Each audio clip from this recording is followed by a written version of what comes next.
Hello student, मैं विष्णु दिवाकर। इस video में हम बात करने वाले हैं बीए प्रोग्राम सेमेस्टर 4 राजनीति विज्ञान डिसिप्लिन स्पेसिफिक कोर कोर्स अंतर्राष्ट्रीय संबंधों का परिचय यानी कि इंट्रोडक्शन टू इंटरनेशनल रिलेशंस।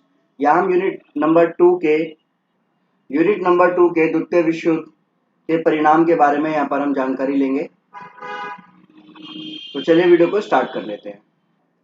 तो इस वीडियो में हम बात करने वाले हैं द्वितीय विश्व युद्ध के परिणाम के बारे में। तो चलिए देखते हैं सबसे पहले कि द्वितीय विश्व युद्ध के परिणाम पूरी दुनिया के लिए विनाशकारी थे।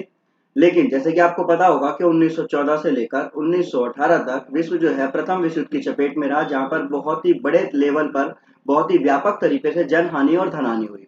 उसके बाद में क्या हुआ कि अंतर्राष्ट्रीय स्तर पर ऐसी स्थिति को रोकने के लिए लीग ऑफ नेशन नाम का एक संगठन बनाया गया, पर लीग ऑफ नेशन वो काम नहीं कर पाया जिसके के लिए इसको बनाया गया था। और अंतर्राष्ट्रीय स्तर पर एक दूसरा विश्व युद्ध देखने को मिला जो कि 1939 से लेकर 1945 तक चला। अब हुआ ये कि जो हमारा प्रथम विश्व युद्ध हुआ, इसने तो अंतर्राष्ट्रीय स्तर पर बहुत ही ज्यादा व्यापक तौर पर जो है जन हानि धन हानि दोनों तरीके से नुकसान किया। और वहीं जो लीग ऑफ नेशन को स्थापित किया गया था कि वो अब अंतर्राष्ट्रीय स्तर पर ऐसा कोई भी युद्ध ना हो पाए इसको रोकने के लिए, परंतु क्या हुआ कि लीग ऑफ नेशन भी वो काम नहीं कर पाया। और अंतर्राष्ट्रीय स्तर पर 1939 और 1945 के बीच में जो है दो बड़ी महाशक्तियों के बीच में जो है द्वितीय विश्व युद्ध छिड़ गया, जिसमें कि आपका मित्र राष्ट्र और धुरी राष्ट्र के बीच में युद्ध छिड़ा। अब द्वितीय विश्व युद्ध के जो परिणाम रहे वो क्या रहे? तो द्वितीय विश्व युद्ध के परिणाम जो है पूरी दुनिया के लिए विनाशकारी थे, लेकिन यूरोपीय देशों को इसने तुलनात्मक रूप से अधिक प्रभावित कर दिया और युद्ध के अंत तक लाखों लोगों ने अपनी जान गंवा दी और लाखों लोग बेघर हो गए। तो कहने का मतलब क्या है कि द्वितीय विश्व युद्ध के परिणाम के बारे में अगर आपसे पूछा जाएगा तो आपको अच्छी तरीके से यहाँ पर सारी चीजें जो है पहले से ही ऑलरेडी स्टडी मटेरियल के अंदर आपको प्रोवाइड कराई गई है।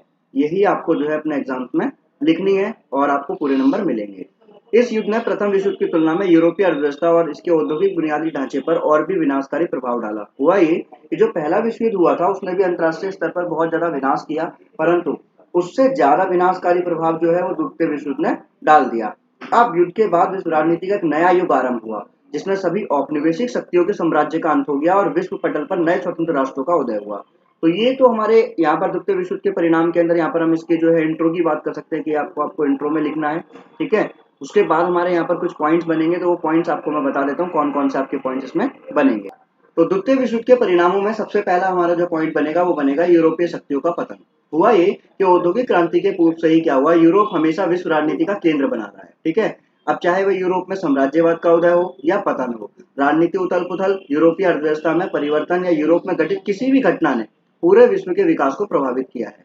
और यहाँ तक कि यूनाइटेड किंगडम, फ्रांस, जर्मनी और इटली जैसे महान यूरोपीय शक्तियों को इस युद्ध के कारण विकास के अपने अधिकांश लाभ से हाथ धोना पड़ा। यानी कि इस युद्ध की वजह से क्या हुआ कि जो इनका विकास था उसके अंदर बिल्कुल ही एक बार को क्वेश्चन मार्क बनकर सामने आ गया। अब युद्ध के बाद में यूरोप खंडहर में था, पूरी तरह से जीवन शक्ति का विनाश हो गया था और यूरोपीय शक्तियों को अपने उपनिवेशों और अपने साम्राज्य और अंतर्राष्ट्रीय क्षेत्र में उन्हें प्राप्त दर्जे से हाथ धोना पड़ा।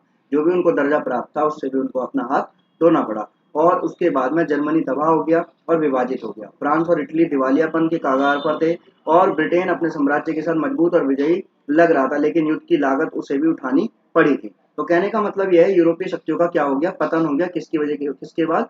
जो हमारा 1939 से लेकर 1945 तक हमारा जो सेकेंड वर्ल्ड वार रहा, तो उसके परिणाम के अंदर सबसे पहला परिणाम हमारा क्या रहेगा, वो रहेगा कि यूरोपीय शक्तियों का पतन हो गया। तो चलिए दूसरे परिणाम की तरफ देखते हैं, कि इसके दूसरे पॉइंट की तरफ देखते हैं कि वो क्या होगा।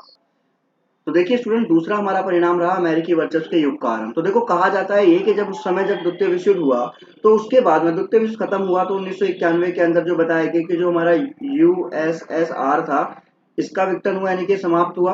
और इसके बाद में 15 नए नए गणराज्यों का उदय हुआ था, यानी कि ये जो सोवियत संघ था जो 15 गणराज्यों से मिलकर बना था और बाद में जिसको जो है रूस के नाम से जाना जाने लगा, यानी कि जो रूस जो है इसका उत्तराधिकारी बन गया था। अब अमेरिकी वर्चस्व के युग के आरंभ की अगर हम बात करें तो हुआ यूं कि अगस्त 1945 में अमेरिका ने क्या करा, हिरोशिमा और नागासाकी, ये जो जापान के जो दो नगर हैं, यहाँ पर जो है उन्होंने अटैक कर दिया। और यहाँ पर जो है सबसे पहले जो लिटिल बॉय और फैट मैन नाम के दो परमाणु गिराए गए। अब 6 अगस्त और 9 अगस्त, ठीक है, 6 अगस्त और 9 अगस्त को लिटिल बॉय और फैट मैन नाम के दो परमाणु बम गिराए गए और जिनका वजन जो है वो 15 केजी टन और 21 केजी टन था। अब इन परमाणुओं को गिराने से हुआ क्या, दोनों ने हजारों लोगों को तुरंत मार डाला और विकिरण के कारण दसियों हजारों लोगों की बाद में मौत हो गई। और इस घटना ने दुनिया भर में संयुक्त राज्य अमेरिका के आधिपत्य की स्थापना को चिन्हित कर दिया और ये बता दिया कि अंतर्राष्ट्रीय स्तर पर अगर सबका पापा है तो वो कौन है, वो अमेरिका है। तो विजयी देशों में संयुक्त राज्य अमेरिका सबसे कम प्रभावित था। अब युद्ध पश्चात युग में हुआ क्या कि अमेरिका के पास सबसे बड़ी नौसेना थी, वायुसेना थी और कुछ वर्षों तक इसका परमाणु शक्ति पर भी एकाधिकार रहा, जिसकी वजह से हम ये कह सकते हैं कि जो द्वितीय विश्व युद्ध था उसके परिणाम के अंतर्गत दूसरा पॉइंट हमारा ये हो जाएगा, अमेरिकी वर्चस्व का आरंभ। उसके बाद अगर हम बात करें तो शीत युद्ध। शीत युद्ध क्या था? शीत युद्ध जो है दो बड़ी बड़ी महाशक्तियों के बीच में चला, ठीक है, सोवियत संघ और अमेरिका के बीच में, यूएसएसआर और यूएसए। अब इन दोनों के बीच में जो है शीत युद्ध चला। अब ये जो हमारा क्या था, द्वितीय विश्व युद्ध के परिणाम के रूप में आया। द्वितीय विश्व युद्ध खत्म हुआ, उसका थर्ड पॉइंट आप बनाएंगे शीत युद्ध का उदय। अब ये शीत युद्ध था क्या, कोल्ड वॉर था क्या? तो इसकी सबसे पहली जो विचारधारा, इस सबको सबसे पहले किसने बोला? बर्नार्ड बरूच ने बोला था, ठीक है, बर्नार्ड बरूच ने इस शब्द का सबसे पहले प्रयोग किया और लिपमैन ने इसको अंतरराष्ट्रीय स्तर पर जो है फेमस किया, यानी कि इस शब्द को सबसे ऊपर उजागर निकालकर सबके सामने लेकर आए।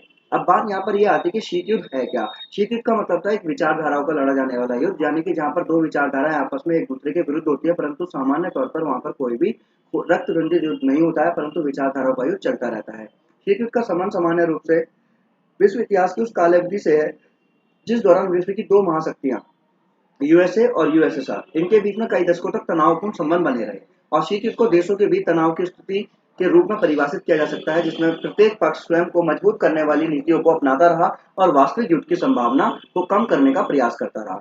दूसरे विश्व युद्ध के दौरान ही अमेरिका और सोवियत संघ सहयोगी देश थे और एक ही पक्ष में दोनों युद्ध लड़ रहे थे। यानी कि हुआ क्या, जो यानी कि जो दूसरा विश्व युद्ध था तो मित्र राष्ट्र के अंदर ही यूएसए और यूएसएसआर, ये दोनों के दोनों एक ही पक्ष में थे। परंतु हुआ क्या कि 1945 में जो जापान के हिरोशिमा और नागासाकी पर परमाणु बम गिराने के बाद में इसने अपने अंतर्राष्ट्रीय स्तर पर सोवियत संघ को ये दिखाने की कोशिश की कि अंतर्राष्ट्रीय स्तर पर इससे बड़ी कोई शक्ति नहीं है, और जिसकी वजह से क्या हुआ, शीत युद्ध का उदय हुआ। परंतु युद्ध के बाद विशेष रूप से याल्टा और पोट्सडैम सम्मेलन के बाद में दोनों जर्मनी और पूर्वी यूरोप के भविष्य के विकास के सवाल पर एक दूसरे के विरोधी बन गए। और ये हमारा तीसरा पॉइंट हो जाएगा कि द्वितीय विश्व युद्ध के परिणाम के बाद में हमारा जो तीसरा पॉइंट है वो होगा शीत युद्ध का उदय। अब इसी में हम बात करेंगे। तो देखो, दोनों महाशक्तियों ने अपनी अपनी शक्तियों को प्रबुद्ध बढ़ाने के लिए क्या करा, अपने अपने प्रभाव क्षेत्रों का विस्तार यानी कि बढ़ावा करने लगे, और उसके बाद उन्होंने गठबंधन शुरू कर दिया। अब गठबंधन का मतलब क्या है कि भैया जब एक दो तीन चार ऐसे मिलकर मिल जाते हैं ना सारे के सारे, तो गठबंधन कहलाता है। इसमें यूएसए ने अपने समर्थकों के तीन गठबंधन किए। एक तो NATO, North Atlantic Treaty Organization, यानी कि जो नाटो था वो क्या था, वो एक अमेरिका का सैन्य संगठन था। ऐसे ही इन्होंने सीटो सेंटो नाम के भी दो संगठन और बनाए थे। और वहीं ऐसा नहीं कि सिर्फ अमेरिका ने अपने आप को शक्तिशाली दिखाने की कोशिश की गई, परंतु उस समय दूसरी ओर से भी यानी कि यूएसए की और यूएसएसआर की तरफ से, यानी कि सोवियत संघ की तरफ से भी अपने सहयोगी देशों के साथ में उन्होंने वार्सा पैक्ट नाम की एक संधि बनाई थी। अब इस तरह दोनों महाशक्तियों ने एक दूसरे के विकास का मुकाबला करने के लिए विभिन्न उपायों का इस्तेमाल किया था। तो हम साफ तौर पर यहाँ कह सकते हैं कि द्वितीय विश्व युद्ध के परिणाम के तौर पर हमारा जो दूसरा तीसरा पॉइंट रहेगा वो ये रहेगा, शीत युद्ध का उदय। तो आइए अब हम जानते हैं इसका नेक्स्ट पॉइंट क्या होगा। उसके बाद अगर हम बात करें तो यहाँ पर हमारा फोर्थ पॉइंट आता है इसका, संयुक्त राष्ट्र संघ की स्थापना। अब यूएनओ यानी कि यूनाइटेड नेशन ऑफ ऑर्गेनाइजेशन की स्थापना कब हुई थी? 24 अक्टूबर सन 1945 में। अब हुआ क्या कि जो सन 1945 के अंदर इसकी स्थापना की गई थी, तो उससे पहले जब यहाँ पर जापान पर जो हिरोशिमा और नागासाकी पर परमाणु बम गिराए गए थे, तो इसी के बाद से ये एहसास हो चुका था कि जो लीग ऑफ नेशन था, लीग ऑफ नेशन वो काम नहीं कर पाएगा। तो लीग ऑफ नेशन के उत्तराधिकारी के रूप में कौन आया? यूएनओ आया, ठीक है, यानी कि संयुक्त राष्ट्र संघ यूएनओ की स्थापना की गई, जिसपे कि 51 देशों ने जो है इस पे चार्टर पे हस्ताक्षर किए थे। अब युद्ध के बाद में क्या हुआ, पहले की भांति इस बार भी मित्र राष्ट्रों ने एक अंतर्राष्ट्रीय संगठन बनाने का प्रस्ताव रखा, जो क्या करेगा, विश्व में शांति बनाए रखेगा और व्यवस्था को सही से अच्छी तरीके से चलाएगा। इस बार महान शक्ति ने सभी कमजोरियों को दूर करने की कोशिश की, जिन्होंने मुसोलिनी और हिटलर जैसे आक्रामक तानाशाहों पर लगाम लगाने में संयुक्त राष्ट्र को अक्षम बना दिया था। अब 1945 में हुआ क्या कि सैन फ्रांसिस्को में संयुक्त राष्ट्र के चार्टर को बनाया गया और अक्टूबर 1945 में संयुक्त राष्ट्र संघ के आधिकारिक तौर पर अस्तित्व में लेकर आया गया, जिसमें कि उसमें 51 देशों ने साइन किए थे। अब संयुक्त राष्ट्र संघ के जो प्रमुख उद्देश्य थे वो क्या थे, तो सबसे पहले हम बात करेंगे तो पहला उद्देश्य था आपका कि अंतर्राष्ट्रीय स्तर पर शांति बनाए रखना। तो ये बहुत ही ज्यादा इंपॉर्टेंट आपका पॉइंट है। इसके अंदर आप दूसरा पॉइंट बताएंगे कि इसके अंदर दुनिया भर में विशेषकर अल्प विकसित देशों में जो आर्थिक और सामाजिक, शैक्षिक और वैज्ञानिक और सांस्कृतिक प्रगति को प्रोत्साहित करने के लिए संघर्ष के कारणों को दूर करना। और तीसरा पॉइंट, सभी मनुष्यों और राष्ट्रों के अधिकारों की रक्षा करना। तो ऐसे ही सारे कार्य किसके बताए गए थे? यूएनओ के बताए गए कि यूएनओ ये सारे कार्य करेगा। यूएनओ ने कुछ गैर राजनीतिक क्षेत्र में भी महत्वपूर्ण काम किया। जैसे कि मानव जीवन की स्थिति को सुधारने के लिए, शरणार्थियों की देखभाल यानी कि रिफ्यूजी जो होते हैं उनकी देखभाल के लिए, मानव अधिकारों की सुरक्षा और आर्थिक नियोजित और विश्व स्वास्थ्य संगठन और जनसंख्या और अकाल की समस्याओं से निपटने के प्रयास भी इसने किए थे। यानी कि ये हमारा फोर्थ पॉइंट हो जाएगा। उसके बाद अगर हम बात करें इसके अंदर तो आपका फिफ्थ पॉइंट आएगा, तो वो फिफ्थ पॉइंट कौन सा है वो देख लेते हैं। अब इसका हम फिफ्थ पॉइंट देखते हैं, तो इसमें बताया गया भी उपनिवेशीकरण और गुटनिरपेक्ष आंदोलन का होता है। गुटनिरपेक्षता का मतलब क्या है, जिसको हम नेम भी बोलते हैं यानी कि नॉन अलाइनमेंट मूवमेंट भी बोलते हैं, जिसकी नींव जो है 1954 के अंदर रखी गई थी, 1955 के अंदर इसकी स्थापना की गई थी, 1956 के अंदर इसका जो है प्रथम सम्मेलन हुआ था, और 1961 के अंदर इसका प्रथम बेलग्रेड सम्मेलन यानी कि इसमें सफल बैठक हुई और उसके अंदर प्रथम सफल बेलग्रेड सम्मेलन हुआ था। ठीक है। अब ये जो गुटनिरपेक्षता है इसका मतलब क्या था, यानी कि जो आपका एक संगठन था यूएसए और दूसरा था आपका यूएसएसआर, तो इन दोनों को छोड़कर जो भारत देश था, और भारत के जवाहरलाल नेहरू, मिस्र के गमाल अब्दुल नासिर, इंडोनेशिया के सुकर्णो, ठीक है, ऐसे ही 5 देशों ने मिलकर क्या करा, एक नेम यानी कि नॉन अलाइनमेंट मूवमेंट गुटनिरपेक्षता का गठन किया। अब गुटनिरपेक्षता का मतलब क्या है, देखो यूरोपीय देश पूंजीवादी की तेज से बढ़ने के कारण यूरोप से बाहर अपने उद्योगों के लिए नए बाजार और कच्चे माल के स्रोत की तलाश में निकले, और इस प्रकार में उपनिवेशवाद का उदय हुआ, और इन उपनिवेशों पर प्रभुत्व यूरोपीय शक्तियों के बीच में एक युद्ध का कारण बना, और युद्ध के बाद में उपनिवेश के विघटन की प्रक्रिया शुरू हो गई और नए राज्यों के रूप में तीसरी दुनिया उभर कर आई। पहली दुनिया अमेरिका और दूसरी दुनिया यूएसएसआर यानी कि सोवियत संघ, जिसको अब हम रूस के नाम से जानते हैं, और तीसरी दुनिया हमारी नॉन अलाइनमेंट मूवमेंट यानी कि नेम गुटनिरपेक्षता। आगे अगर हम बात करें यहाँ पर, तो जिसे यूरोपीय शक्तियों के कमजोर होने पर और विश्व स्तर पर उपनिवेशीकरण के लिए बढ़ते समर्थन के कारण सफलता मिली और उसे वी उपनिवेशीकरण की प्रक्रिया में तेजी लाई। तो ये हमारा हमारा इसका फिफ्थ पॉइंट हो जाएगा। तो आपको अच्छी तरीके से समझ में आ रहा होगा कि द्वितीय विश्व युद्ध के परिणाम किस तरीके से आपको लिखने हैं, जिससे कि आपको एग्जाम में पूरे एग्जामिनर जो है 20 के 20 नंबर दे देगा।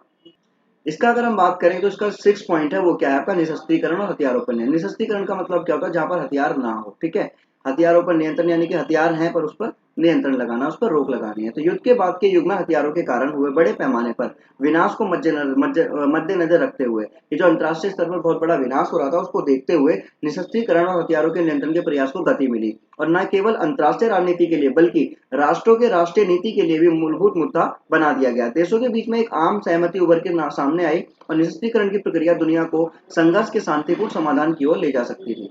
अब निशस्त्रीकरण के अर्थ को व्यापक और समावेशी दृष्टिकोण से परिभाषित किया गया, और व्यापक और समावेशी दृष्टिकोण से इस दिशा में प्रयास भी किया जाने लगा।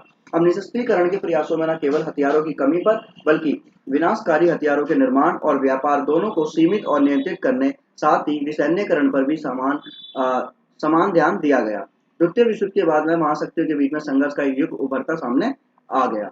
अब आगे देखा गया है कि लेकिन 1960 और 70 के दशक में क्या हुआ कि दोनों महाशक्तियों ने निशस्त्रीकरण के लिए जो है अपने प्रयास किए, और इस प्रयास के अंदर उन्होंने जो है पीटीबीटी और साल्ट 1 साल्ट 2 जो है यहाँ पर ऐसी संधियां यहाँ पर समझौते किए। उसके अलावा 1966 के अंदर और 96 के अंदर संयुक्त राष्ट्र संघ की जो महासभा है जिनेवा में, उन्होंने निशस्त्रीकरण के सम्मेलन में एक हथियार नियंत्रण संधि का भी प्रस्ताव रखा था, जिसको सीटीबीटी यानी कि कॉम्प्रिहेंशन टेस्ट बैंड ट्रीटी, व्यापक परमाणु परीक्षण प्रतिबंध संधि को अपनाया गया, और जिसके द्वारा हस्तांतरित सभी देशों को कहीं पे भी परमाणु विस्फोट करना प्रतिबंध कर दिया गया, और हथियारों के व्यापार और प्रसार को नियंत्रण करने के लिए परमाणु आपूर्तिकर्ता समूह, मिसाइल प्रौद्योगिकी नियंत्रण व्यवस्था और अंतर्राष्ट्रीय परमाणु ऊर्जा एजेंसी भी स्थापना की गई। तो ये हमारा इसके अंतर्गत जो है इसका नेक्स्ट पॉइंट था। तो आई होप आपको ये समझ में आया होगा कि जो द्वितीय विश्व युद्ध है और उसके जो परिणाम थे वो आपको कैसे लिखने हैं। तो इसको आप लिखने के बाद में पूरे 20 नंबर अपने वहां से ग्रैब कर सकते हैं। आई होप आपको वीडियो समझ में आई होगी। Thanks for watching.